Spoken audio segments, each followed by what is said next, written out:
No great representative assembly at the present day can do all its work in a full meeting. It has neither the time, the patience, nor the knowledge required. Its sittings ought not be frittered away in discussing proposals that have no chance of success, while measures that are to be brought forth to the whole body ought to be threshed out beforehand, their provisions carefully weighed out and put into precise language, objections if possible met, and concessions and compromise or brought to a sharp difference of principle. In short, they ought to be put out in such a shape that the assembly is only called upon to decide a small number of perfectly definite questions.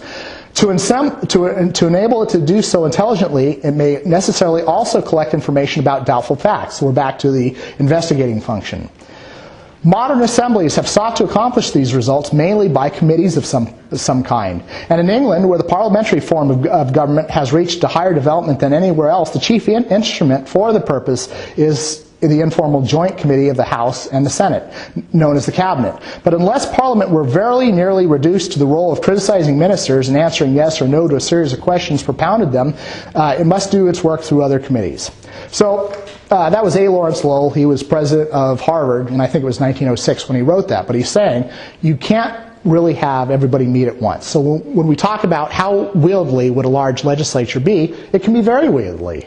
You put it in Curran Price with his, 60 jurisdictions. You know, if we had a single person do one job, just the utilities, we'd be better off than him handling the utilities and everything else he had. The reality is, the utility committee should probably have a good 30 people on it.